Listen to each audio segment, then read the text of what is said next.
What's up, everyone? Welcome back to Dipped in Tone. New Hello. year, new us.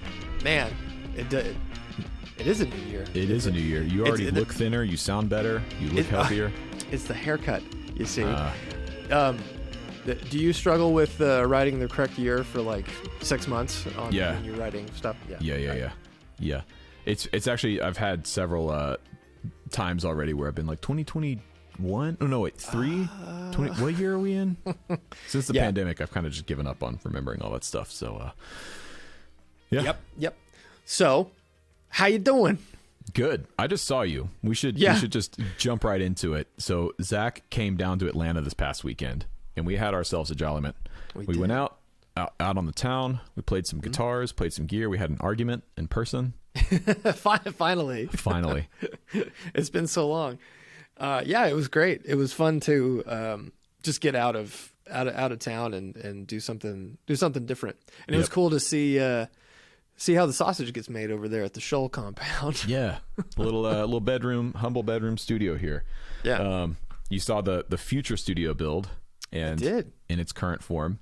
It's not that impressive yet, but it is. I mean, it's a big space, and it's like you can see all the potential that it has, and like for people that think, oh, why is this taking so long? It's friggin' huge down there, so it's a lot of work. It's pretty big. It's a big reason why we bought the house was because just of that basement, and good news is it'll all be a tax write-off. So there's that. That's right. I also meant to tell you forgot your doorstop.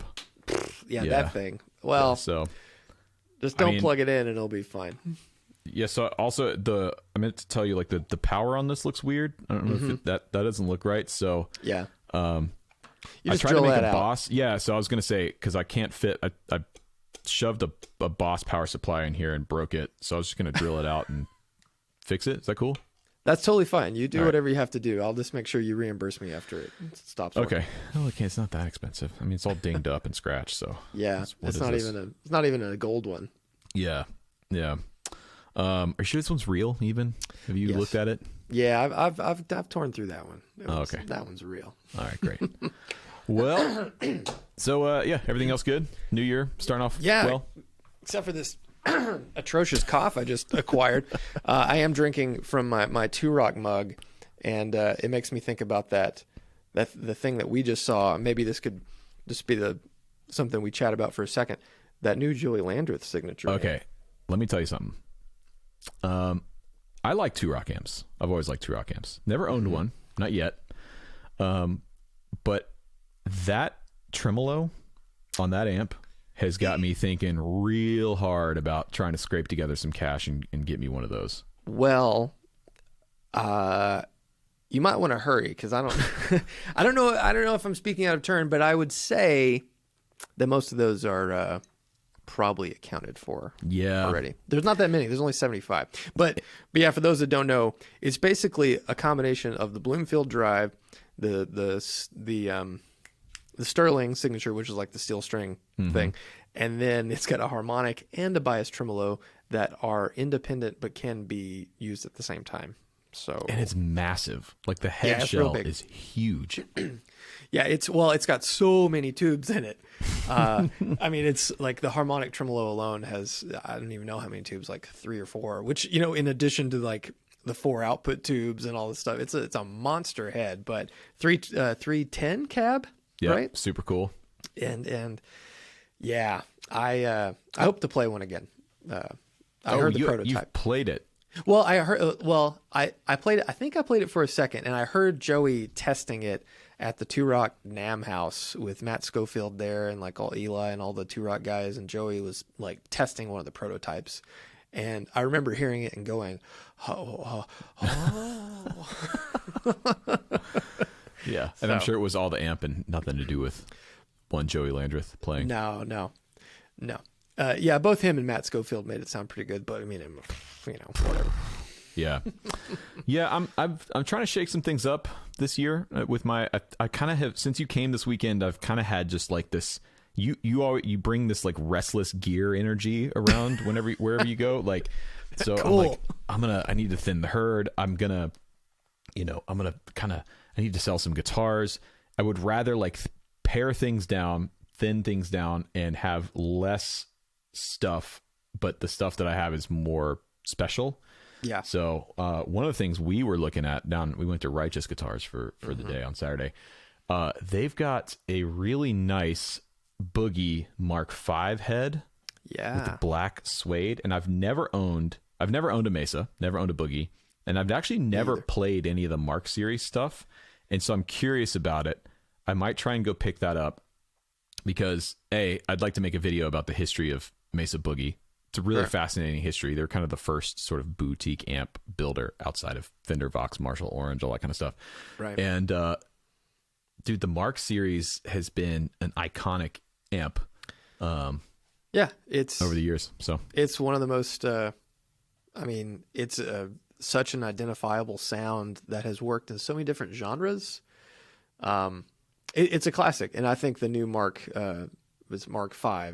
That they're just they're it's kind of like hopping into like the like a space shuttle or something. There's a lot of knobs and switches. Yeah, but that's been my turnoff with Mesa in the past. I've played Lone Stars and all the other stuff, but I feel like it's worth. I want to own one just to say I've done it. It might not be a forever amp, but it would be.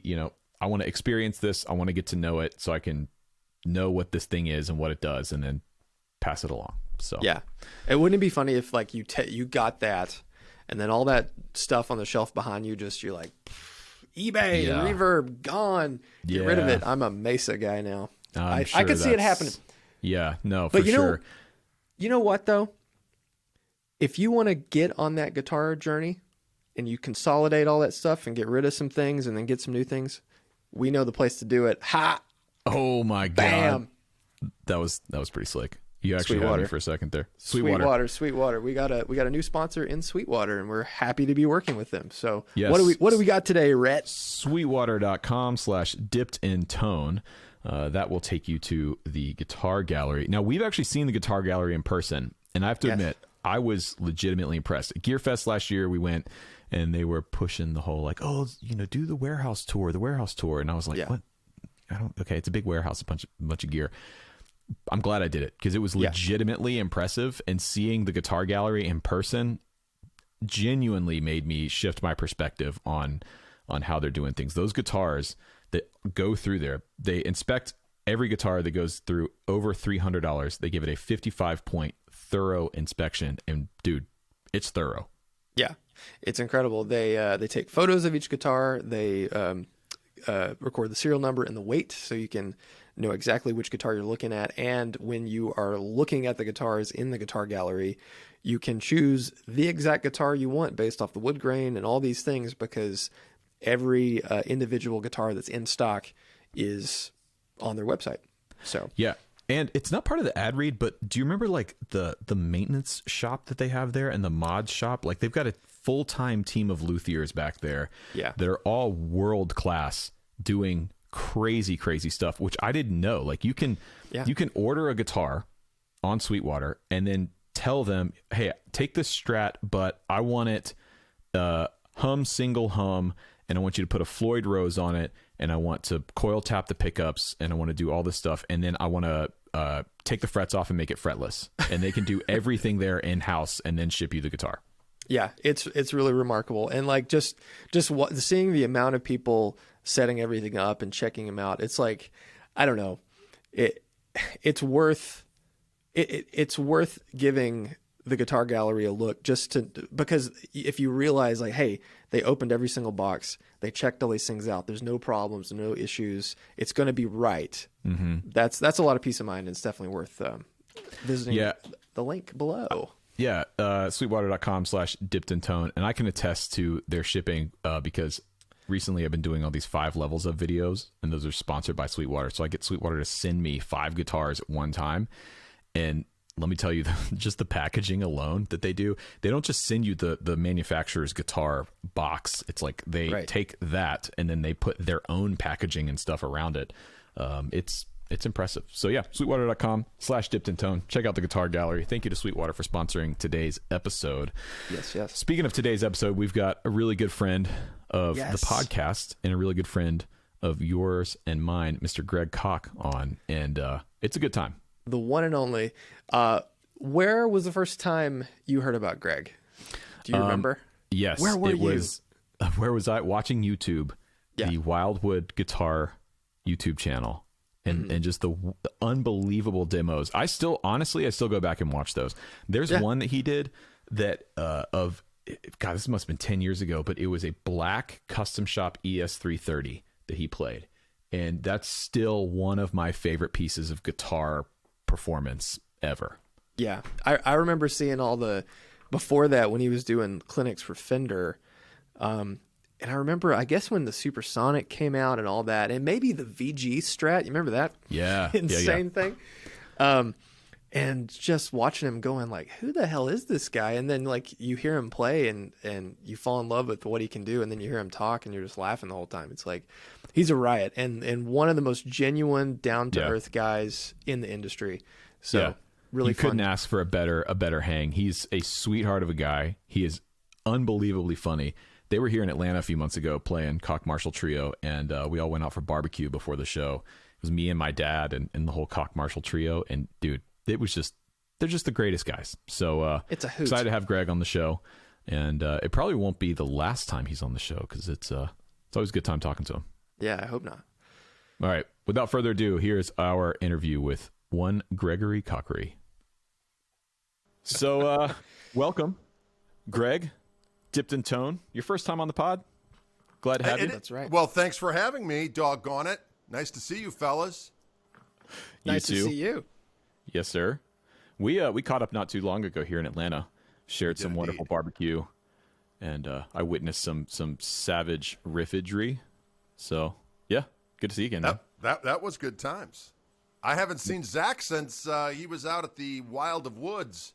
I know, and I talked to John Brandow not too long ago about coming back because I think you're going back there occasionally now. Correct. I went back for the first time last month, and I'm going again in a couple weeks because to engage in more video frolics.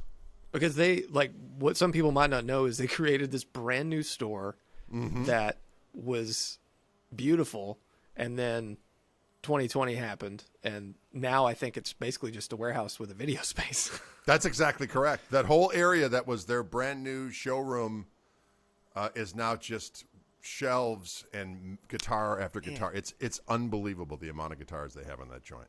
I know. Are they planning on reopening to the public at all, or just doing online? I think that is still up in the air. I think they quite like the fact that it's working out just well without having people inside, just because of that. But it's possible they'll open up some kind of little area. Right now, people come and they actually try stuff out in the parking lot, which I think is fantastic. No, you must stay outside. They bring an extension cord and an amp out there or something? Yeah, exactly. Oh my God. They just people strum out there. There's a couple stools. That's awesome. I miss going and doing all those things and seeing all the people. And so I hope one day, because they said, if you're there and we can make it work, maybe I can come back. So that would be fantastic. Well, I think that's on the menu again. So hopefully sooner than later. Was their set, the old set they had, which was like the ridiculous stack of crazy amps, those are all like real, right?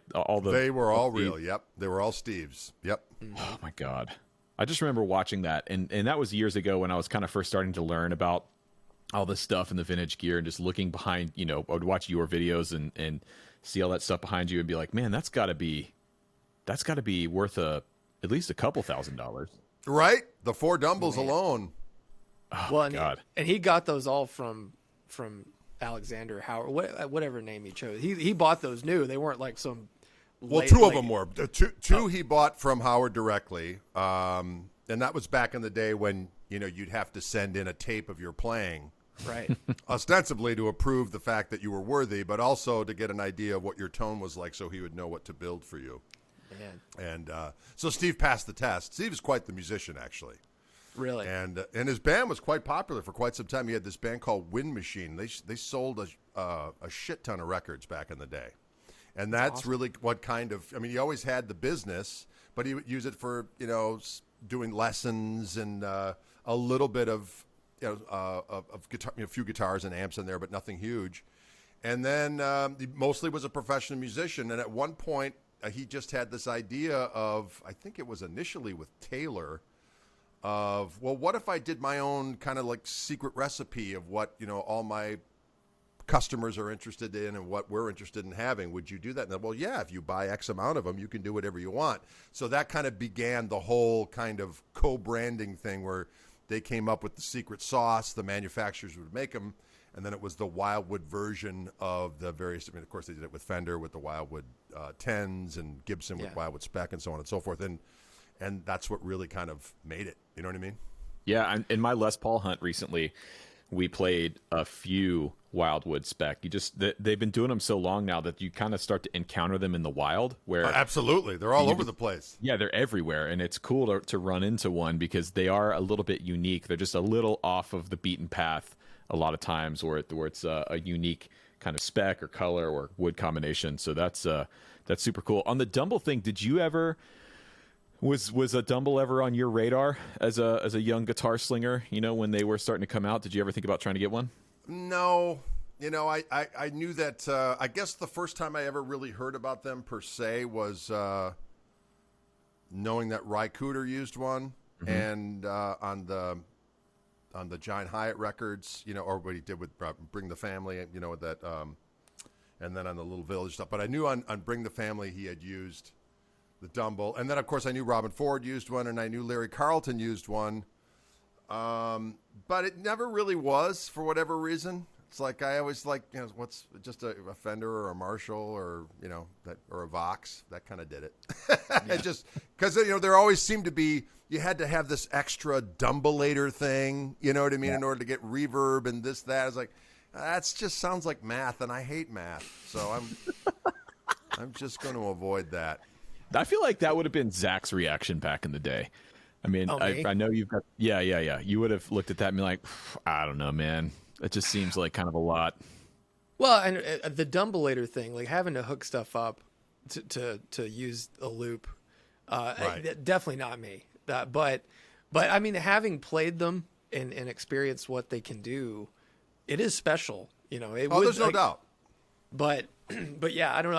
I think your sound has always resonated. Well, it's always, to me, reflected very much like cranked Fender vibes. And I think that it's funny, like thinking about, because the first time I saw you, Greg, was, I think, demoing some Fender stuff way back when.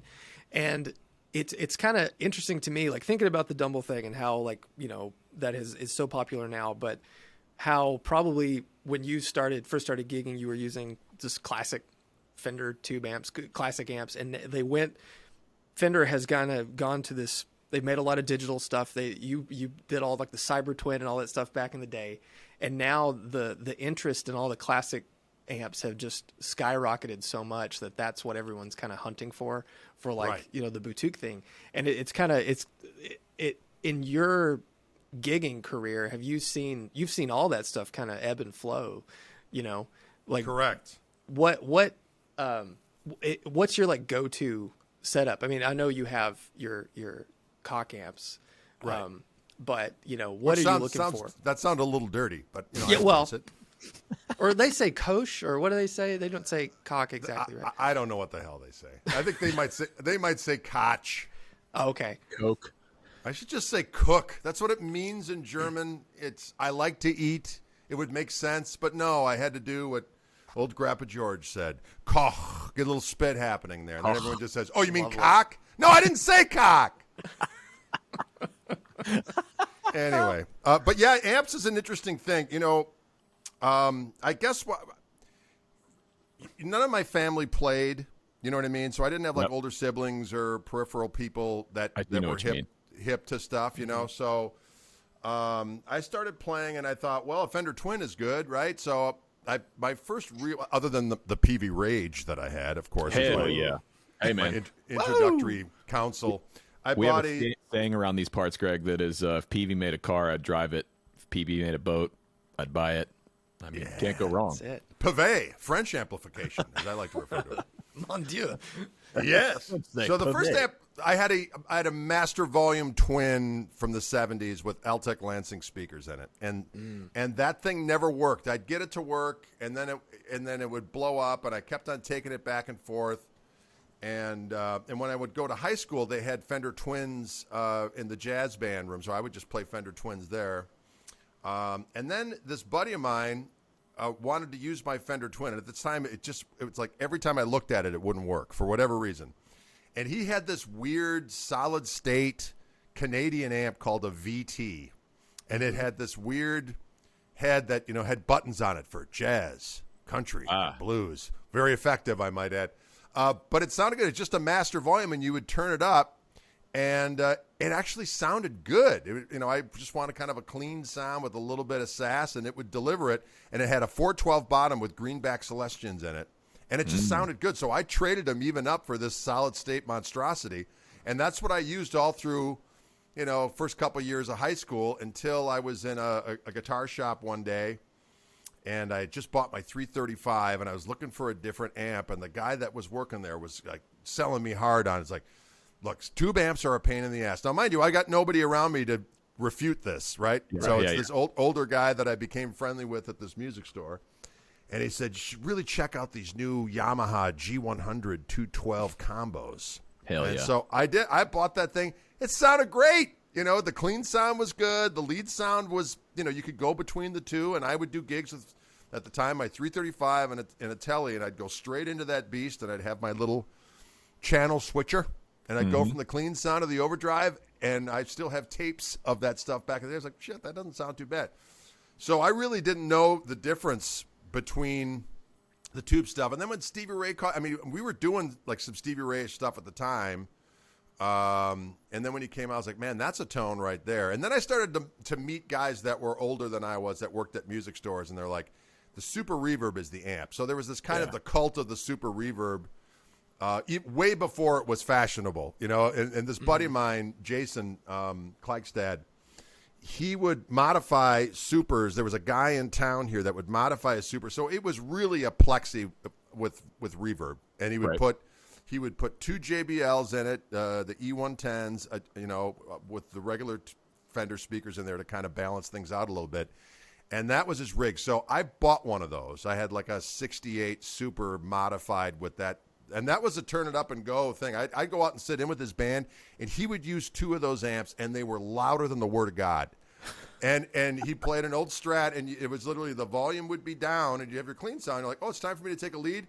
And I would go like this, and I was like, it was like I would be surrounded by threshold of pain. I was like, wow, is this what piracy is really like? So that was kind of my introduction to Super Reverbs. And at that time, you could get them all day long for like $250. That was like, hey, you want a Super? No one knew what Super Reverbs did. And that was at a time when, we're talking like mid to late 80s. And everyone wanted rack shit. They wanted Mesa Boogie this and, studio preamps with, ancillary delays and so on and so forth. No one wanted a Super Reverb. So you could get them. But at the time, like right before I got the Super, I also had a Music Man RD110 or no RD112 that I used with the JBL in it, and that was my main amp through college, as a matter of fact. And that was a good little amp. The 335 through that amp did the Larry Carlton thing. Yep. Like I was trying to get the Room 335 sound, which also was right around the time that I was really into the Dickie Betts and Danny Toller from the Allman Brothers. They had that neck pickup on a Les Paul thing, and that was my thing. Through that amp, the neck pickup on my 335 through that thing sounded the shizzle. Yeah, that sounds like, one hell of a rig. I remember when I learned about the Super Reverb, the truth of the Super Reverb was through Derek Trucks. Like the first time I ever saw it was Derek Trucks' band. No, the first time I ever saw him was when he was on tour with Clapton. It was Doyle Bramhall, Derek Trucks, Clapton, the whole people. And this was 2007, so 16, 17. Same thing like you. No one in my family plays. I didn't know anybody. This was before YouTube or anything, so I was just kind of figuring the stuff out for myself. And we went to this Clapton show in Atlanta, and we were like, holy shit, who is that blonde dude playing guitar. That's mind blowing. So a few months later in Atlanta, Derek Truck's band played New Year's Eve at the Fox Theater. And so we all went as a family, my mom, my dad, my sister. We went to that show, and that was the first time I'd seen him, you know, because the Clapton show, we were way back. It was an arena thing, but we were pretty close to the Fox, and I just saw him up there with his 2 Supers and just doing the thing. And God, man, I mean, even still, I don't know if he's still playing the Supers now. It seems he's switching between like is it the Alessandro and the other stuff he's been playing? But yeah, the Super Reverb thing is I think it's the combination of the 4 tins in that cabinet and the fact that you start to push it and it breaks up. It's got that mid-rangey, punchy 10-inch speaker thing. It's I love him, man. I absolutely love him. I've got one right in the corner back here with 4 D series JBLs, and it's nice. It's heavy, but man, it sounds good. The fact that it's heavy, I think up until recently, they were like, that was the amp to get, either that or a Bassman head, because they're so affordable. But I think people have finally given up on worrying about the weight of an amp. You know, it's just going to live in your room anyway. Just get whatever you want. But I feel like up until a few years ago, you could get a Super Reverb, an old one, for really not that much money. Yeah. So. Yeah, I mean, they're still pretty inexpensive in comparison to, like, which is humorous to me, Deluxes and Vibroluxes are way more money. I mean, there was a time when Supers, as I said, were cheap, and then they got really, really expensive, and then it's like people wanted smaller, not as loud, lighter amps, and then they started to go down in price a little bit, and now they're not horrific anymore. But they're great recording amps too, man. If you're trying to get something to track with, they record really, really well. I'd love a black panel, like early 60s, one that's been, you know, unmolested, right? Because the thing about, especially with Bassmans and stuff, because they were so cheap for so long, a lot of them have just been, you know, not taken care of or modded all to hell, and you know, so trying to find a clean one, or like what Tim Pierce has, the Tuxedo Bassman, is something I'd love to get my hands on. You know, they sound majestic. Well, speaking of Fender amps, I have a rig for dipping.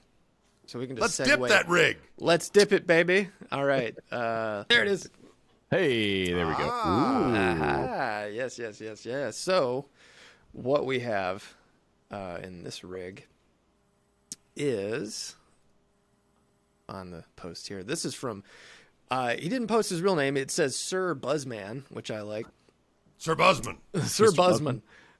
Mr. Buzzman was my father. He says he plays in a local soul R&B garage rock band, and he's the only guitarist. So what he's got here is a Gibson Memphis Custom ES330, a 59 model, a Japanese 62 Tele reissue, and a 61 SG with the Maestro modded with some pickups. But then he's got a Fender 63 Reverb unit, the reissue, onto a clone of a Brown Panel Deluxe with a JBL D120F, the aluminum dust cap, you can see it there.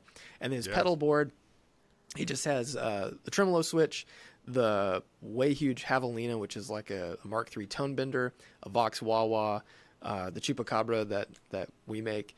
Yeah, that's right. Have to self-shill.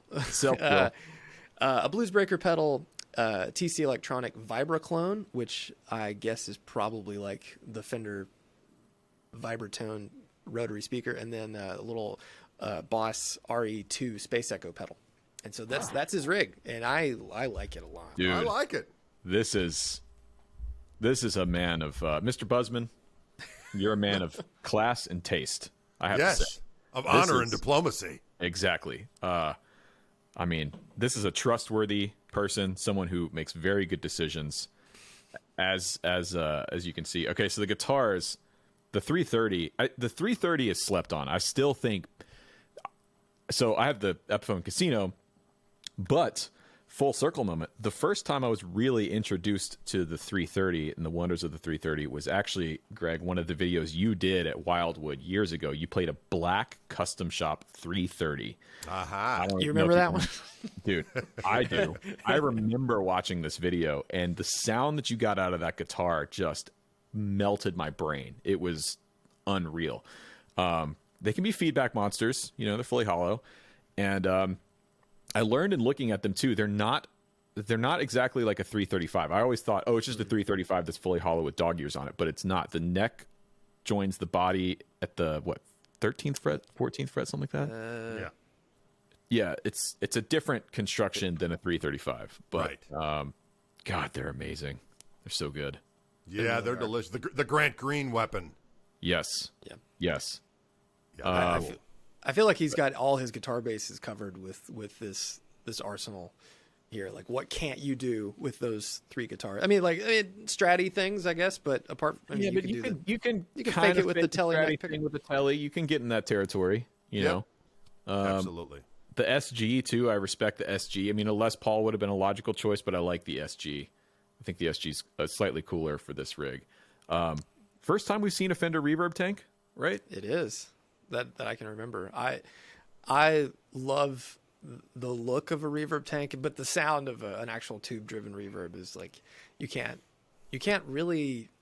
I mean, you could try to put it in a pedal, but it's just you have to have those tubes glowing hot. I used to use one. My only complaint about them is that when you're playing at various different establishments, some may be more hell-like than others, and if the stage has any give to it, you know, it's going to you're going to be in the sound like you're in some kind of a tropical squall, which sometimes adds to the total ambiance of the hellhole if you're able to conjure up those ancillary sounds at your beck and call. However, that would be my only complaint about that. I remember Dick Dale he'd play someplace and he'd actually hold his from a bungee cord up from something on the stage so that make a shock mount. Yeah, exactly. Oh man, smart. Tropical. Yes. Then you can just kind of punch it every now and again to get the squall on command. So seeing as you had one, I've heard through the grapevine that Billy Gibbons uses these, and the story I heard is that when a lot of the original ones shipped, the tank had like the lock on it. Yes, that's correct. And it was still locked, and most people didn't realize you had to unlock it. But it has a great like preamp, like boost sound if you dime it. Did you ever do that? Are you familiar with it? I never did. Okay. I didn't use it all that much. I think when I first got it, I actually had one of those. Remember when Fender, right when they came out with the Vibro King, they also came out with, I think it was called the Tone Master.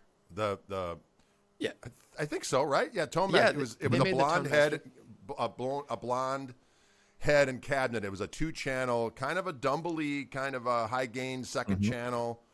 It was kind of like the precursor to the Supersonic in a way. Yeah, but no reverb, right? So I used that with that particular unit, and then I didn't use that rig for all that long, and then I just had that thing for a while, and then I started using Bassmans again, and then I was using that with the Bassman.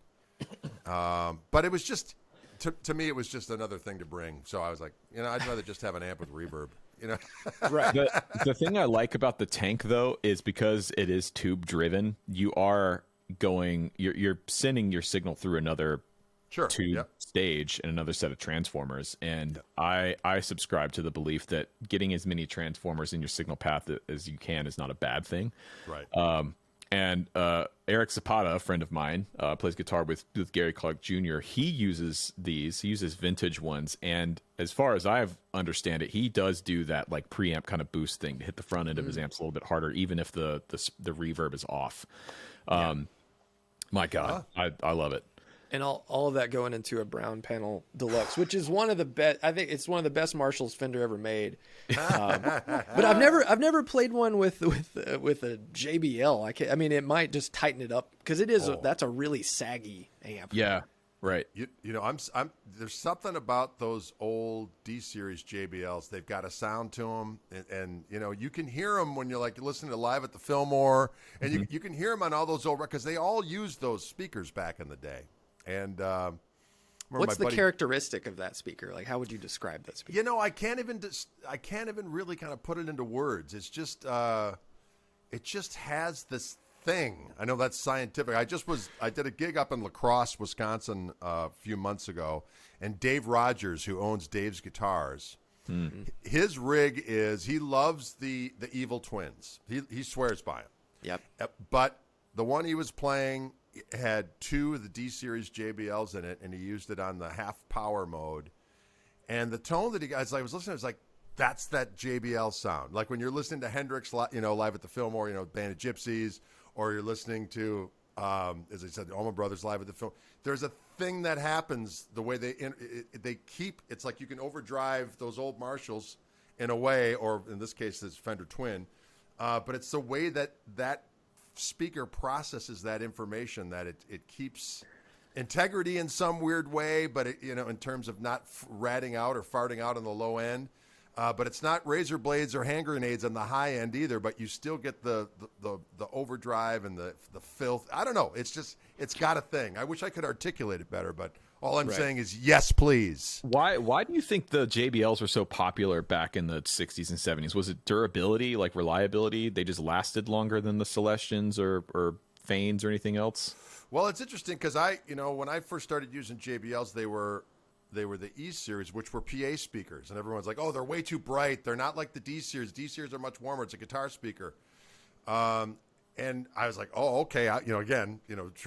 Learning this stuff on the fly. My only access to JBLs was the E series. I'm like, "Okay, well, I guess I'm brighter than those were." Back in the day.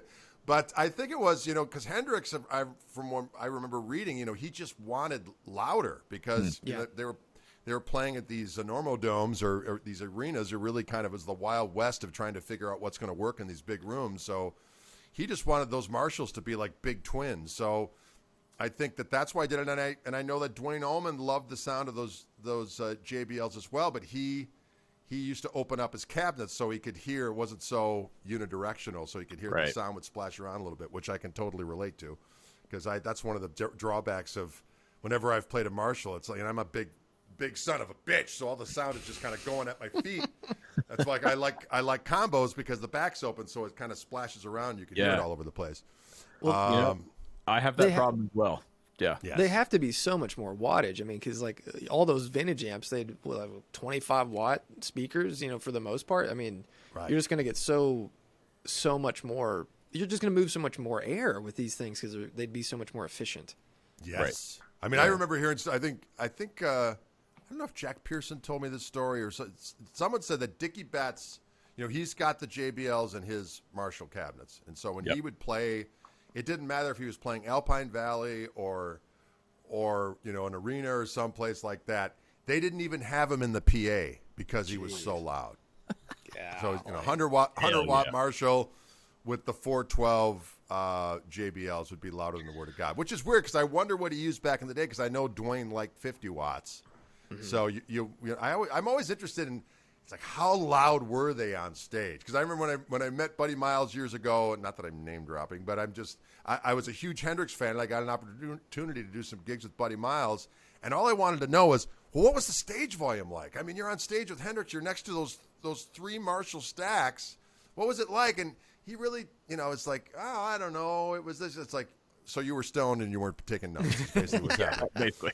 So I didn't get any sound response there, but I remember when I was talking to, again, not to name drop, but talking with Jimmy Herring about when he played with the Allman Brothers, he came in and he was using the JMP Marshalls with the Colonel Bruce and all that kind of stuff, which are great sounding amps. And he used a 50 watt, and he came in with one 50 watt half stack, and they looked at him and was like, "Is that really all you're going to use?" And he's like, "What am I going to need more?" And sure enough, he goes, I started playing, and I couldn't hear myself. So that's why Derek went from using Super Reverbs to using, like twins. Because they were just so loud. Wow. Man, I would love, if I could time travel, that's what I would be most interested in hearing is like, because in my mind, it can't have sounded good. Like these old shows, like with Hendrix or, The Who or Zeppelin or whatever, it was like early PA technology, tons of stage volume, and playing listening to shows in arenas even today. Most of them sound like shit anyways. So it's like I can't imagine. But the guitar sounded good. Well, yeah, but I mean the overall mix is like you wouldn't. You probably couldn't hear much. Well, it's interesting because I'm when I talk to guys that are a tad older and they're like, oh, I saw Hendrix 3 times. I always want to know, hey, how did it sound? And I said, was it just like unbelievably loud? And they're like, no, it was surprisingly not. I mean, it was dynamic. When it needed to be loud, it was loud, but it was not like peel the paint loud. I think I was talking to somebody who saw Hendrix open up for the Monkees on that ill-fated tour. And I said, was it just ear splitting? And like, no, it was loud, but it wasn't like unpleasant. So, I guess it's a matter of, I remember hearing stories about like when Cream played at Madison Square Garden, they brought down the boxing mic, and that was the PA. You know what I mean? They had like vocal PA, and then the guitars and the amp sound, and then the PA to spread it around Madison Square Garden was the boxing mic. So wow, I don't know. It was again, it was the Wild West, and it wasn't until later on, I guess the first PAs, like when the Stones toured in '69, and right in that neck of the woods, they were finally starting to get their act together with concerts. But I remember one of the loudest concerts I ever went to in 1983. I went and saw ZZ Top it was on the El Loco tour, so it was prior to Stimulator, and it's just a real bare stage. You could see the amps and everything, and but it was louder than the Word of God. Of course, it didn't help the fact that I was stoned and immaculate. But be that as it may, it was really loud. And then when I saw Deep Purple on their reunion tour at Alpine Valley, that was really, really loud as well. So times had changed. I saw Toby Keith when I was a young teenager. I think my dad got tickets through work or something, and it was the worst sounding and loudest show I've ever seen. He started the show by driving a Ford F-150 up on stage because literally the whole tour and everything was sponsored by Ford. And so he literally drove a truck on stage, and it was so loud. Even at like 14 years old or however old I was like, this hurts. It was so loud that it was physically painful to sit through. That's no fun. It's no fun. Let's wrap up this rig real quick. Let's do the board, and then so on the board we got the Tone Bender, Way Huge. We got the Voxwa, the Mythos Chupacabra, Chicago Stompworks Bluesbreaker, Vibraclone, and the RE2 Space Echo. So what do you guys think about this board? I like it. I think that this is a good combination of all the stuff that I would want to use, save for the Bluesbreaker. It's not my favorite, but apart from that. Oh my God, Jesus Christ! You want to put a tube screamer on there? Yeah, I might. Rhett? He's got all the bases covered. Sure. That's what I like. I like a little bit of delay, something to get some kind of rotary speaker thing, a couple different levels of gain, a wah, and maybe a little fuzz when I'm in the mood. So I think he's got all the bases covered. Listen, I'm in love with this rig 100%. As soon as it came on screen, I knew this is a 10 out of 10 Shoils for me. Absolutely perfect, no notes. Complete, and the coily cable. Let's not forget the coily cable plugged into the 330 there. You want all that capacitance. So you want all the high-end loss. Hell yeah. The strap game's pretty good as well. Yeah. He's got the vintage Fender strap on the telly. It's all there. This is a banger rig. Curated. So well done. What would you give this out of 10, Greg? I'd give it a 10 because I'd use it. If I showed up and that's your backline for the night, I'd be like, we ride. I'm going to give it 9.9 because of the Bluesbreaker. So, but apart from that, it's fabulous. All right. Absolutely fabulous. This is a Hall of Fame rig right there. Of all the rigs we dipped, that might be my favorite for sure. Oh man. You just had your next amp come out recently. Correct. Yes. That's right. Tell us about that. Because the Greg, right, the old amp is awesome. It's trippy because there's knobs all over it, but it sounds awesome. And so what is the new one? What is this one? Well, the new one I just wanted, because when we first started talking about doing an amp, then of course I always have to mention the fact it's not my company, even though it's the same name. For those who are thinking, he's got his own amp company. Wouldn't that be great? I don't know about that, but must be nice. But it's a Dutch company with my same name. They've been around forever, making great amps. Yeah. So we started talking together about maybe doing working together, and the Greg, which was the first one, which is perhaps the ultimate wise-ass name, but it just had everything. I wanted to have an amp where I could go with just a guitar, a chord into the amp and be done, and it certainly works fantastic for that. but I also wanted an amp that was just because back in the day I used to love Fender Pro Juniors. Oh, I used to use 2 of them, and then I started using 4 of them, and I just loved the way that they loaded up. I would plug 2 in. I'd split them with at the time I was using a Korg G4 Leslie simulator, which was a good one. I knew Warren Haynes was using one, so I thought I got to check that out. It's a big brown one, right? Yeah. It was a cool thing. So I used that, and I would split, and I would do a little Y cable and go into 2 and 2, and it was just a lot to haul around. Plus, those amps aren't exactly roadworthy. Those EL 84s are being held back there by basically a step above rubber bands. So it was just not the most roadworthy beast. But I love the concept. I love you could either just turn it up and go and use your old-fashioned channel switcher of your pinky on your volume control and go between the filth and the clean.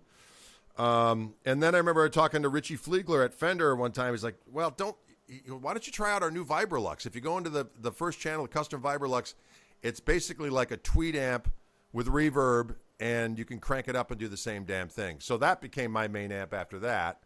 And I liked using that particular format because the wattage was such that if I just wanted like a plexi with reverb, I could do that, just plug straight into it, crank it. A lot of times I would bring it into clubs and I would just turn it around towards the wall and just dime it, and then just use the telly into that thing. It was like Roy Buchanan incarnate with that thing. So I love that. But you could also run it on like 3.5-ish and then use pedals and have it be a pedal platform, as the kids say. Right. So I wanted to have a throw and go amp with the Koch folk. So I said, or Koch, however they want to say it. So basically, the amp is one EL34, and I did want to do the wise ass thing and have one knob that says more, but I wanted reverb on it, and we also wanted to be able to have it be either crank it up and go, or be able to have it clean and have pedals. So it does have a master and a gain. Mm-hmm. The master says more, and the gain says Gristle, natch. On brand. And then checks out. It's got a tone control and a reverb, and it's a real reverb. It's not a synthetic reverb. It's got a little pan back there that'll splash and do the things, and you can either have it on 12 watts.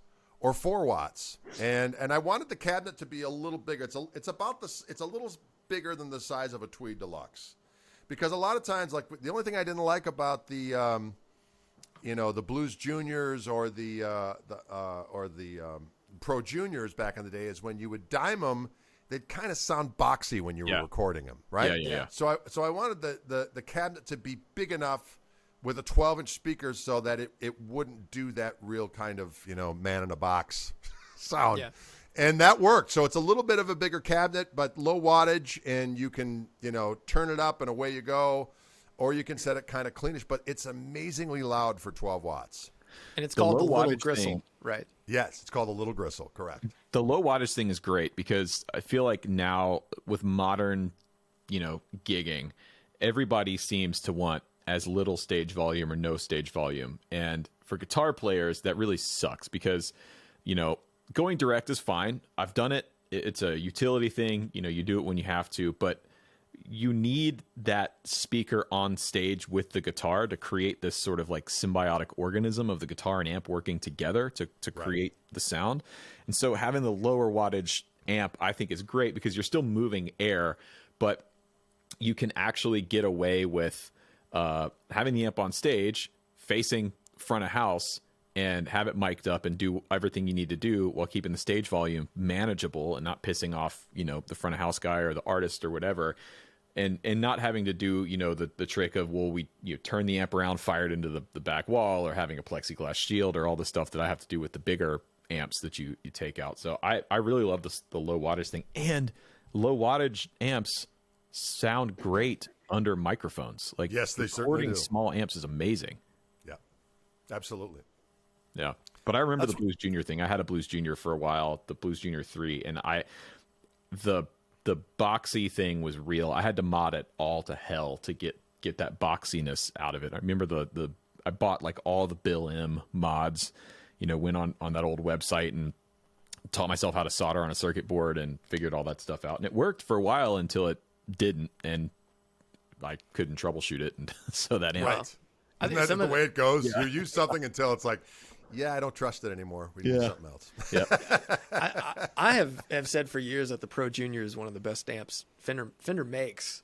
I think. No because doubt. It's so good and so simple, and it is surprisingly loud for a 110 combo. 4 of them sound even better. Oh, I bet. Because wasn't Jeff Beck using them for a minute? He was like plugging them into a bigger, like a 4x12 cab or something. He did. He used a Pro Junior. It's kind of funny. Another name drop, but I think it's a funny story. So my buddy Willie Porter from town here, he did a tour opening up for Jeff Beck. This is probably 98-ish, I think. And on the tour, Jeff was using that amp, and actually, I don't think maybe he had it with him, but at some point on the tour, Jeff gave him that amp. And wow! Like, wow, you're giving me this amp? He's like, yeah, mate. The Greg tour and yada yada yada and da da da. It was really nice and complimentary and da da. And on the last day of the tour, the manager comes in and says, "Yeah, you can't take that." Oh, man. That sucks. Just like, okay, it almost happened. Jeff almost gave me an amp, but God, that's cold-blooded. But yeah, and then after that, we did a show at Summerfest here in Milwaukee in front of Jeff Beck, and he had that Pro Junior on. There were Marshalls, and then that Pro Junior was the main amp, and I don't know how he had it running, if he just had that, and maybe one of the other Marshalls going or whatnot. But I don't know what he was all using, but then you have that monitor, that Marshall monitor, kind of up at him as well. But my favorite thing is one time we were doing this show.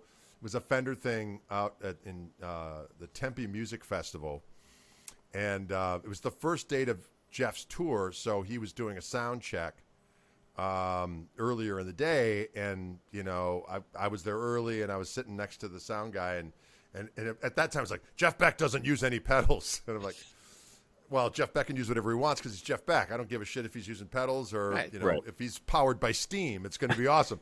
And so he's up there playing, and there's literally a guy on the side of the stage with the pedal board about waist level going, pressing him with his hands when he needs stuff. So it's like, I just thought that was funny. It's like, who cares if you're Jeff's awesome foot cannot be soiled by hitting a device at any given time, and I embrace it. I'm like, okay, if you're Jeff Beck, your foot shouldn't be tainted by such trotting activities. And you've taken, you don't play many pedals these days either, do you? You're mostly well, all amp.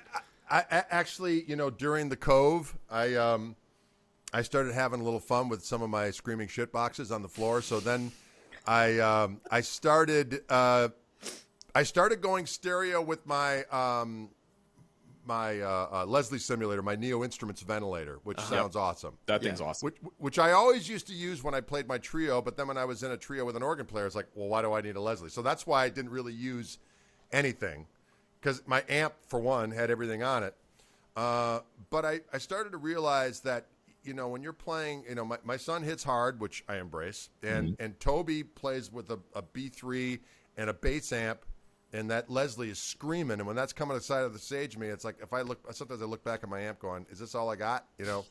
And so I started using multiple amps, and that just made my world so much more rosy and glorious. Yeah. It sounds biblical. Like when I saw you a few weeks ago, you had that red Marshall, you had the Greg, and then you had, was there a third amp, or was it just those two? Just those two. I got the Greg up on my road case, so it's right behind me, and I'm only using the clean channel on that. Right. Which is their cleans. It's one of the main reasons why I love the amps. I mean, the overdrive is great as well, but the clean is great because, however Dolph Koch likes to voice his amps, you can get a clean sound that it doesn't fart out on the low end and it's not spiky on the high end, and it just does this thing where it compresses just enough where you don't feel like you're buck naked when you're doing your clean stuff. Yeah, right. And then if I hit it above with my Gristle King, man, it sounds like the word of God, if I may be so bold. So then, what happened was we did a recording session at Sweetwater. We were doing a live at Sweetwater session, And I just brought my Greg, and I was going to use my pedal board. And he's like, "What do you think about having a couple of 12s in the mix?" I'm down with that. So I ended up using a Friedman Dirty Shirley through like one of those hand-wired Marshall 412s, and ran it clean, and just on the brink of giving in, and then used the clean boost on my Gristle King, and then hitting it over the top with the overdrive. And I loved the sound that we got. So then I was kind of thinking, man, it would be nice to have a couple of 12s in the mix with more of kind of an EL34 Marshall-y type of a sound. And I thought, well, I don't want to, I love Dirty Shirley. I had a small box 50. They're great amps, but it's like, am I going to spend $3,000 on a head, and then it's another $3,000 on this hand-wired bottom? It's like, nah. Yeah. Because my favorite amps are free ones, but be that as it may. But I saw these little SL or SV20 amps online. And so I went into a local store and I plugged into it. I was like, well, this might be perfect because the 20 watts, I mean, it's a loud 20 watts. Yeah. I actually set it up clean. It's just, it's pretty clean. It's just on the brink. And when I hit the clean boost on the Gristle King, it starts to load up a little bit, but then when I hit the overdrive, it just explodes. So I set them up about the same volume. So it's just like a nice clean with just a little bit of hair, and then I take it from there. And then that way I started, and the thing is I wasn't using any delay for a couple of years when I was playing with the trio with my Greg amp. Yep. And then I started messing around with the effects loop, and then the first gig after COVID, where I brought, the pedals that were going through the effects loop, and I was like, fuck all that. You know what I mean? I'm not going to deal with this, it's MacGyverville, right? So, but when I run them clean, then I could use the delays in front. So I like using I got a Jam Pedals Delay Llama. Oh, I love those.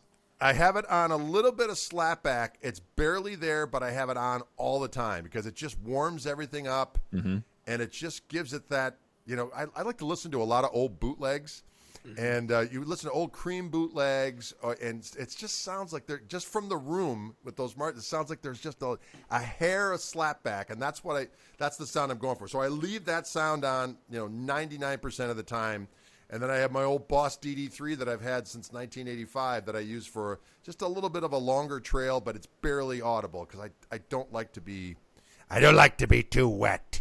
But a little bit of moisture is always good. Well, those SV20s are crazy, man. They're so good. Our friend Kenny Greenberg uses one on tour with Kenny Chesney, and I went to the show. Kenny had us out in Atlanta, and that was getting to see a literal football stadium show from side stage is a unique experience. But it was funny from where we were standing on stage right. You could see Amp World, and it was, a big road case that had like 4 or 5 slots where you could see Kenny's rig. At one time, he was running probably 3 or 4 different amps and a whole thing. And then just in the middle of this huge road case was just a single SV20 head sitting, and that was this whole guitar sound for the whole show. And it sounded phenomenal, man. They are glorious. They're great if you crank them. They're great if you run them low.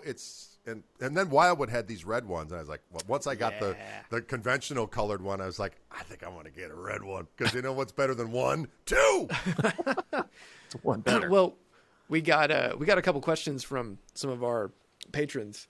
Yes. And one was, is there any gear that you're impressed with this year? And I mean, seeing as you play, you do all the fantastic stuff for Wildwood, and you work with Fishman and everybody. Like, is there anything that you've seen this year that really just kind of surprised you? Or well, on my recent trips, I should say on my recent trip because I've only been out there. Although they've been sending me guitars over the last year, so things have been arriving.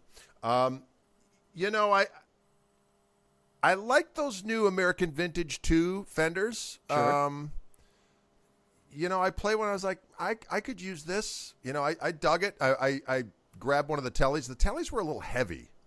I thought the ones that I experienced, they were all like 8 and in that 8 and above. But the 61 Strat, I think it is, but with the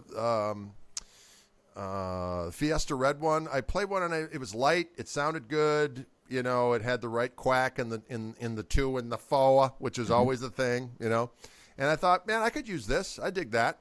I'm always enamored by the Murphy Lesters. I love them. It's just that you know what's funny about how I am? It's like if a guitar is around $3,000-$4,000, I might pull the pin. It gets above that, it's got to be something I'm going to use a lot. You know what I mean? Yeah. Right. And there's something that happens when you've had, years of experience playing this stuff. You've got the things you already like, and like you said, like those guitars, the American Vintage, they impressed you, but it might not be something that you're truly after because you've probably filled that criteria. So I know that when people ask me those sort of questions, what really blew you away? Like sometimes it's kind of hard to think of anything unless it's so outstanding or different and weird that almost everything's great now. So how do you say like this one is just so above the rest? It's a really hard question to answer when this is all you do. Right. Yeah, perspective is important because I got one of those 61 Strats as well from Fender when they did the release, and it's good. Like, it's really good. But like the three of us here, because our jobs are this, and we've played hundreds or thousands of Strats from different builders and different ages and all that kind of stuff. It's like, yeah, it's good. It's good, but I've played a handful of others that would smoke this, or my Shabbat that I bought earlier this year is way better, but it's also twice the price. And so I think it's important to keep in mind when somebody asks us this kind of stuff. It's like, well, yeah, if you're in the market and this is your first Strat, or you've been playing for a few years and you're coming from like a Squire and you're stepping up to that's going to be such a massive upgrade and step up that I think it makes sense. Like, yeah, that's a good guitar. It's a really, really good guitar. Is it perfect? No. Is it the best Strat we've ever played? No. But for the vast majority of players out there, they're going to be moving into this kind of thing. I think it is, it is great. And to your point about like the price point, I'm right there with you. $3,000 to $4,000. It's like, okay, that's a lot of money, but depending on what it is, that's money well spent. You go over $4,000, it's like this thing's really it's gotta move me. I have a thing where I need to step away for at least a day if I'm considering a guitar, and if it's over that like $3,000 price, and if I'm still thinking about it, like over that 24-hour, 48-hour period, like I can't stop thinking about that guitar, it's probably something I should pull the trigger on.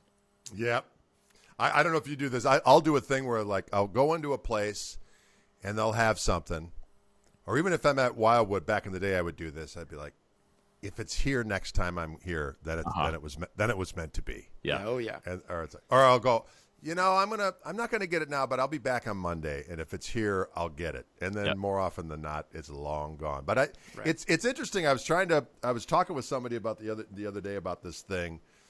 It's a weird thing of why I pull the trigger on stuff. I think with everybody, it's kind of it's different and so on and so forth, but I'll go into a place and I kind of like everything. I mean, I it's like, yeah, that's cool, but yeah. But for some reason, something will grab me and be like, oh no, I know I'm buying this like right now, and I can't say like when I bought this Strat, this is a 74 Strat. I mean, I remember back in the day, the 70 Strats to me were dogs, right? Yeah. I had a buddy of mine who had a 73 Strat, and it would never stay in tune. It was always just riddled with problems. And it's like always, and then I was like, well, the late 60s ones might be cool and yada, yada, yada. But I always liked the bigger headstocks because Hendrix and Ritchie Blackmore and Robin Trower, there was something about the bigger headstock Strats that always intrigued me. So I go into the store and I see this really nice Sunburst Strat with the big headstock, and I was like, what's the deal with this one? And they said, it was a single owner from down in Texas. It's a 74. And I reached up and I grabbed it, and it was light as a feather. And I was like, what? Uh-oh. Wait a minute. Yeah. And I was like, has something been done with this thing? Is it, like, no, it's just super light. And I plugged it in, and it sounded great. And I learned how to play on a 68 Telecaster, so I liked that fret size and radius. Mm-hmm. So it was like, it immediately came back to me. It was like, oh, this is that thing, right? Yeah.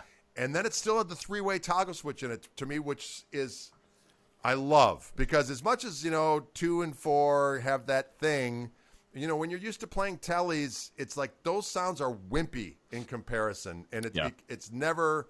But just the 3 pickups on their own, they're awesome. And a lot of those Hendrix tones, which to me were my all-time favorite Strat sounds, were just obviously he had 3. Yeah. He had 3 pickup, 3-way toggle switch Strats. Sometimes, of course, he would put it in the middle and get some things going. But for the most part, a lot of the quacky stuff that he would do was on that middle pickup by itself. So I just pulled the pin right then and there. I was like, I'm buying this. And I just, out the door, I went with it. I agree. I think the 2 and 4 position on a Strat is overrated. I mean, I get it. People are into it, and it's a certain thing, right? It has that quack, and it's unique to a Strat, but it's wimpy. It's weak. It doesn't cut. It doesn't punch. And like you said, when you're used to playing tellies or used to playing Les Pauls or anything else, for me, on my tier list of favorite guitars, the Strat is probably 3rd or 4th in line behind things like Les Paul, Telly, 335, all that kind of stuff. And so you're right. To me, I think the best Strat tone is a Strat neck pickup. Period. No doubt. Like that is the thing. And then to me, if it's a good Strat with a good bridge pickup that's not too ice picky or too brittle, that's a really good sound. But people sleep on just the middle position. Clapton came back, I think it was late last year. We went and saw him, and he played the entire night literally on the middle pickup the entire show. Did not touch the guitar, didn't change anything, just played the entire show on the middle pickup. And it was cool. Sure it was. It was a thing. Mayer does that a lot. Mayer will just sit on the middle position of the Silver Sky. And it's a great sound. It's because it's got some meat. Yes. I have a theory though, to your point, Rhett, and Greg, let me know what you think. I think part of the 2 and 4 thing that makes old guitars special is the fact that middle pickup isn't reverse wound. It's not going to cancel the noise. And I think like the recordings that we know and admire so much that we may not be able to get with a modern guitar, I think that's the secret. I really do. It could be. So. I've thought about that my own self. I just think it sounds, I don't know why. Just to me, it sounds cliche a little bit. The 2 and 4 thing, it's never something definitely I've become like not played out, but become the main sound that people associate with the Strat. I feel like most of the time is 2 and absolutely. 4. When really it's the neck pickup. Like that's the magic of the Strat. It's the Strat neck. I got to tell you, I have a guilty pleasure. Not that it's that guilty, but is that Robin Trower, especially, is like his later stuff. I actually prefer to his earlier stuff because it's almost like his soloing. It's not licks. It's just kind of like Strat utterances. You know what I mean? And he's using, and he only uses the neck position or the 4 position. That's all he uses these days. He doesn't use anything else from what I've gathered from recent interviews and articles and so on and so forth. And he uses little Marshalls, and that neck pickup sound that he gets is just, it's intoxicating. It was kind of funny because back in the day, everyone was like, yeah, he's just trying to do the Hendrix thing, and he's ripping off the Hendrix thing. And so there was this kind of shaming of Robin Trower back in the day. And then Stevie Ray Vaughan came out. It's like, see, he's a real blues guy, but that nods to Jimmy. Whereas this English guy that was kind of the vibe amongst, kind of the guitar snobs, at least that I knew. And I was like, yeah, but I like Bridges' size. I like Two Rolling Stones. That James Dewar's got a great voice. Those are the cool tunes. And then, it was kind of weird. I did a couple shows with Robin Trower over the years. We never interacted because when I do shows with people, it's like I am the anti-sycophant. So if there's like an opportunity to meet somebody that's mutually kind of respectful, I'm going to do it. But if it's like, okay, can I meet Robin? Not going to happen. I'm not going to do it. Right. And so I've done a few shows with him, and I've enjoyed what I've heard. But when he did a record with Jack Bruce called 7 Moons, which was right after the Cream reunion, I believe. So this is like 2006 or so. And a buddy of mine in town gave me the record. He's like, yeah, I got this from the music store I work at, and I'm not going to listen to it, but if you want to. And I listened to it, and I dug the tunes, and I just dug his whole approach because, again, it wasn't, the changes are kind of weird. They're, it's definitely not a straight-ahead blues thing by any stretch. But his playing, he does these, again, they're like utterances, and they're bluesy, psychedelic-ish utterances, but they're not like cliche licks as far as, most people understand them to be anyway. But his tone is just so damn good. So and he's got a latest record out. I was listening to that. It's like, these are cool tunes. The progressions are cool, and his tone on that neck pick of the Strat sounds glorious. And again, that makes me even want to pick up that 74 Strat more, because he uses a big headstock Strat, and just is what it is. And then, of course, I like to watch. I've been going through a Deep Purple renaissance as well, because I'm reading Ian Gillan's autobiography, which is a story of wretched excess. Bless him. Oh my God. I can only imagine. Well, I think we probably need to kind of wrap this up, but what's coming for you in 2023? What's happening? Well, we are. I'm looking forward to. I'm doing some of these Allman Family Revival dates coming up here in December. I'm very much looking forward to doing that and being a part of that. I'm a huge. The legacy of the Allman Brothers obviously is something that is very, very near and dear to my heart. And what's going to be fun is that. I'm doing, like, what tunes do you want to do? And I was like, well, I kind of know most of them. I've either played them or, well, if you had to pick one song that you would want to play more than anything else, what would it be? I said, In Memory of Elizabeth Reed. I bet like I almost just uttered it out before I could even think about it.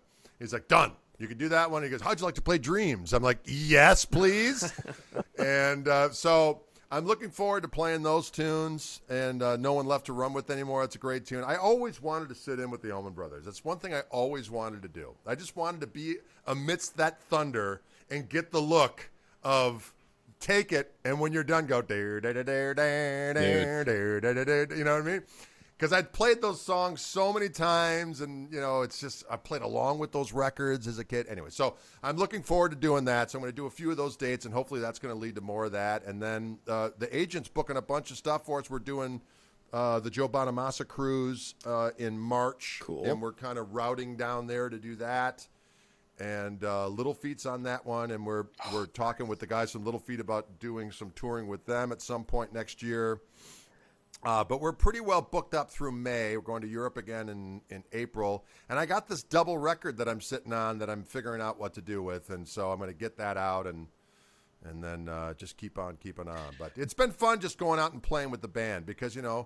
it's like people, people come out, and it's our first time going to a lot of these different areas. So we just want to come, and the people are like, oh my God, I've seen you online over the years, but this is like completely different seeing you live. I'm like, well, this is what it's always been about. It's always been about this, you know? And so we're just going to keep on doing more of it and just kind of, because you just realize that you got to get in front of people and make that visceral connection of being in front of them in person. Yep. And pay the dues. And so far we've been lucky because we're making money doing it because it's hard. You show up one night, it's packed. You show up the next night, there's 20 people there. Yep. But 20 people might show up, but I might sell, 8 Gristle Kings. You know what I mean? Right. Like, okay. You know what I mean? And away you go. So it's been great. And it's just very, very satisfying, obviously, being on the road with my kid. And then Toby's such a great organ player and so easy to travel with. And the music is just, it's my own library from over the years of which, it's fun because I've put out 17, 18, 19 records at this point, and most of which no one has heard. You know what I mean? So I can go out and play. What's that song? Oh, that's from back when I had hair. And it's called Back When I Had Hair. Exactly. No, I got to say, having seen you guys a couple weeks ago, the trio is an absolute just powerhouse. I mean, you guys are a force to be reckoned with on stage. Thank you. It sounds amazing. The rhythm section is ridiculous. I mean, if Koch Marshall Trio is coming to a city anywhere near you, you really, really should go. It's an absolute blast. The Allman Brothers thing, that's with Johnny Stachella. Is that how you say his last name? He's playing with them, right? Unfortunately, he's not going to be on the dates that I'm doing with him. Because he's a great guy. I've hung out with him a little bit. He was in Summerfest one time, and we hung out a little. He's a great guitar player, really nice guy. But yes, he's usually on those gigs. On the ones that I'm doing, it's Luther Dickinson's playing guitar as well. Nice. J.D. Simo, cool. Myself, Larry McRae. So that's are any of your dates coming near Atlanta or Georgia or Macon at all? Because I gotta see. Unfortunately not. I'm doing Nashville on December 9th at the Ryman. How awesome is that going to be? Dude. My wife's even going to come to that one. You get Sarah out of the house to see a gig of mine, it's got to be a magical thing. Oh, man. And then we're playing up in St. Louis, and then we're playing out in Denver at the Paramount Theater. Those are the 3 dates I'm doing. December 9th. God damn it. Well, I got to see that because, like you, I am a massive Allman Brothers fan. Those records were what I started to learn how to play along with too, and yeah, that's being able to play on stage with them is also a dream of mine. So I'm gonna have to try and live vicariously through you on that. That is quite the honor and privilege. But yeah, man, Greg, you are one cool guy. Thanks for coming on, and you got a lot of cool shit going on. I'm excited to see what's going to happen in the where can people learn more about your stuff, Greg? Well, certainly gregkoch.com is where all the stuff is located. But, Greg Koch Music on Instagram, I stay pretty busy on there. And Greg Koch Music on Facebook. And I'm on Twitter at Mansquatch. Yes. Awesome. I've toyed around a little bit with the TikTok thing. I put stuff up there every now and again, but most of the time I get on there and I just find myself watching Dua Lipa videos one after another, and I've kind of become obsessed, and I'd like to think in not a creepy way. Well, no, honestly, that last record she did is pretty It's great. It's really awesome. She's awesome. Yeah. Okay, I don't want to hear all these curmudgeon guitar players in the comments like, "Oh, it sucks. It's because of pop music." No, go listen to that record. It's pretty amazing. No, it's pretty. It's the grooves are cool. She's cute as a button. She's cool. Yeah. I mean, her moves and stuff. She's cool. It's great. I'm for it. I'm going to get a T-shirt. I'm thinking about wearing one on those Allman shows and just going. I mean, that's a power move right there, man. Man. Right? Yeah. Dua forever. Right. Well, awesome. Nice. Thanks, man. Thank you so much for having me. I appreciate it. We'll see you soon. See you later, alligators. So there you go. Greg Koch. What a legend that guy is. What a riot of a human being. Honestly, if you ever have the chance to see him play live, you need to go do it in any capacity, whether it's Koch Marshall Trio or he's playing with somebody or it's at NAMM or whatever. You need to go see him perform live because I made a video about him not too long ago about how he is like you can't sound like Greg Koch on guitar. He's so versatile. He's so good at everything. He's arguably, is there a more versatile guitar player alive today working and playing? A guy that can cover so much ground on the guitar so well? I don't know. I posit. I mean, in that capacity, I don't think so. Just because he doesn't seem to have any barriers to what he can do. No. Like in any genre, any vibe, any like he just seamlessly can flow even in one song between all these things. It could be some serious jazz or just Albert Collins just ice picking you right in your brain. Like he can do all that stuff. Yep. He can chicken pick. He can play real country. He can play real jazz. Like he's a real jazz player. Yeah. Which, yeah, I love the guy. When I went to Wildwood and did the videos with him, the whole idea was like, you're going to play together.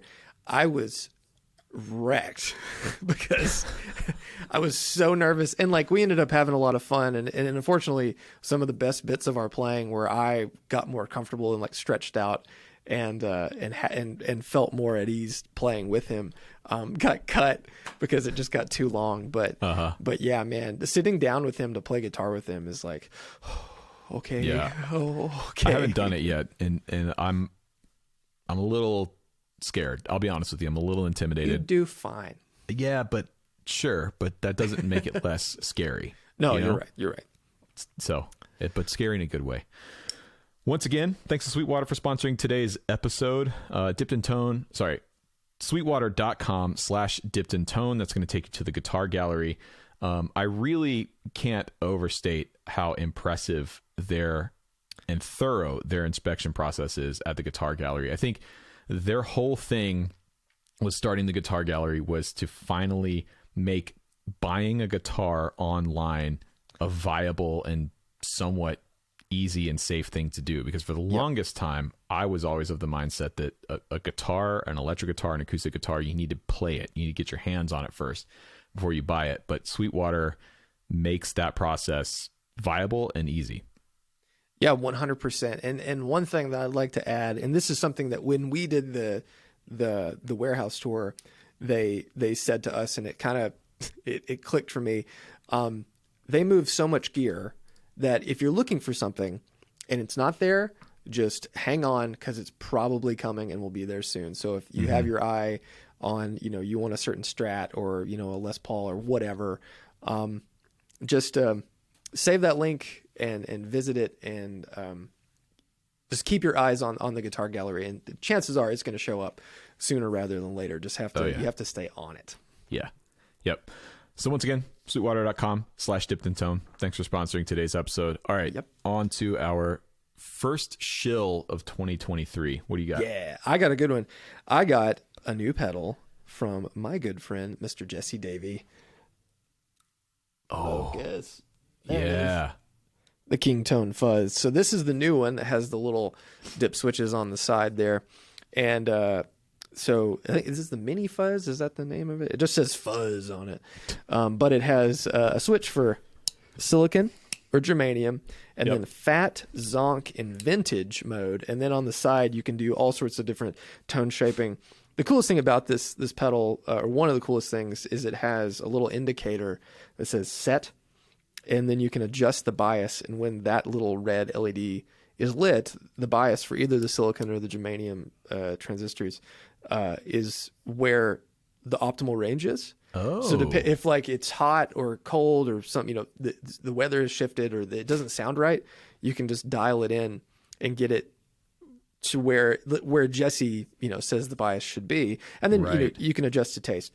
But just a fuzz face on steroids that really does a lot of stuff. Really, that's pretty badass, actually. Really awesome. It's incredible. All his stuff is good. His new enclosures are like milled, and it's heavy. And I mean, you could really hurt somebody with this, which anything is a weapon or a hammer, and I appreciate that. That's the best thing about the Klon is it's not the way it sounds. It's like there's so many sharp points on that thing. Yeah, it's dangerous, man. Yeah, nice. Cool. I like that. Mine is also a pedal. And this is a local Atlanta company, the Acorn Solid State. So I have to shout out Tyler and the guys down at Acorn. A few weeks ago, they absolutely saved my ass when I was filming with a vintage Marshall that I was borrowing from a friend, Ford Fry, here in Atlanta. It was a 67 Black Flag JTM 100. And of course, as soon as I took possession of it for my video, it shat the bed. And boy, I was not happy, because not my amp. It's very expensive, very rare, and I felt responsible. Ford was super cool about it. But anyway, long story short, ended up going down to Acorn, and we found the issue. We fixed it, got the amp back up and running for the video. It was all great. And then I was like, hey, while I'm down here, I've been meaning to get my hands on one of those solid states. So I bought this at a discount, at an artist price, but I bought this from him, and this is one of my new favorite pieces of gear. So if you haven't seen this, basically this is a PV. I forget which amp it is. It's the one that Josh Homme is known for using from Queens of the Stone Age. Let me see. But it's a 10-watt solid state guitar amp in a box, and so you got your normal 1/4 inch in and out, so you can use it as a pedal, but it also has a speaker out, so you can actually drive a speaker cabinet from your pedal board. Now, this is fun, and I was messing around with this the other night with a wet dry setup here. I had the output going in through a reverb, and from the reverb going into my Skylark, my Gibson Skylark, and then I just took the speaker out and ran it into the speaker of my Tweed Deluxe, the 112 of the Tweed Deluxe. And it's the Decade. Okay. The PV Decade. PV Decade. Dude, it was awesome. I had this wet dry thing going on, and I was creating like false stereo Leslie effects and stuff. So I've got a tour coming up in February. We're going to Europe, and I'm going to be probably taking this on my board, because we haven't figured out an amp situation yet. So I might use this to just drive a speaker cab on stage. Yeah, it's badass though. I want to play it because like it's so funny. Growing up, PV was everywhere. I mean, like for both of us, I'm sure. Like your first amp typically was a PV, and I know we've like joked about if PV made a.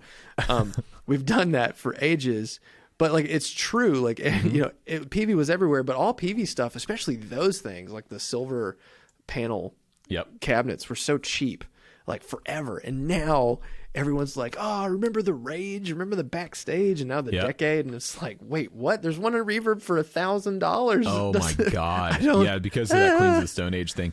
Yeah, dude, there's a thing with the PV stuff that was like, in the South, if you were gigging out or you were in a rural area or playing these bars and these honky tonks, it was like, yeah, you're playing through a PV PA. Yep. And there's a PV solid state keyboard amp, and there's a PV bass amp, and then you're playing through a PV guitar amp because it was accessible, it was reliable, and did it sound the best? No, but did it sound good enough? Yeah, and it got you through the gig. And no one ever moved it because it was too heavy to pick up. Yeah. I feel like every PV I've ever seen has been like caked in like dust and cigarette smoke, and so it's all like gray and they left the factory that way back then, I think. Smelling like cigarettes and covered in dust. Yeah. Yeah, hell yeah. Anyway, that's the Acorn solid state. It's a badass piece of gear, and Tyler and the guys down at Acorn are so much fun, dude. They're a great follow on Instagram. They're awesome. So sweet. Yeah, there you go. Fun. All right, everyone. That's going to do it for this week's episode. If you haven't done so already, please subscribe on YouTube or wherever you are listening to the podcast, wherever fine podcasts are downloaded. And Happy New Year.